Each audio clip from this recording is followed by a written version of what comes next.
Double top sweep change off எப்படி பண்ணிருக்கான், கல்லு பண்ணிருக்கான். நெக்ஸ்ட் மூமெண்ட் தான் இங்க இருந்து போய் அந்த சப்ளை வித் இம்பேலன்ஸ் டேப் பண்ணி கீழே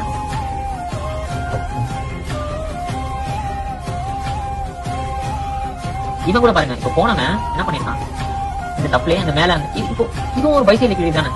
என்னதான் இப்போ ஸ்வீப் பண்ணிருக்காங்க. இப்போ இந்த கேண்டலுக்கு இது வந்து மேல ஒரு பார்ட் ஆஃப் லிக்விட் இருக்கு, பைசைல் லிக்விட் பாருங்க. ஒரே ஒரு லிக்விட் தெரியுதா, இந்த லிக்விடே கலெக்ட் பண்ணிட்டாங்க. ஓகேவா, ஸோ பைசைல் லிக்விட் போதுமான அளவு கலெக்ட் ஆயிருக்கு.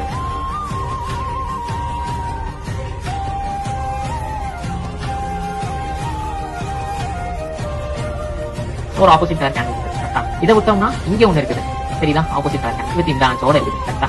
இப்போ அதுக்கு வந்து ஸ்வீப் இருக்கான்னு பார்க்கணும். இந்த பிளாக்கு இப்போ இந்த ஹையை தூக்கிருக்கானா, ஆமா தூக்கிருக்கேன். நம்ம மார்க் பண்ணிருக்க பிளாக்கு ஸ்வீப் இருக்கான்னு கேட்டீங்கன்னா இந்த ஹையை நம்ம கலெக்ட் பண்ணிருக்கோம். லிக்விட் ஸ்வீப் ஆயிட்டு நான் எக்ஸ்எல் மார்க் பண்ணிருக்கேன். ஓகே, இங்க இது ஒரு சப்ளை ஆயிருக்கு. இப்போ இந்த சப்ளைக்கு இன்டியூஸ்மெண்ட் இருக்குதா கேட்டீங்கன்னா இதான் இன்டியூஸ்மெண்ட். So most probably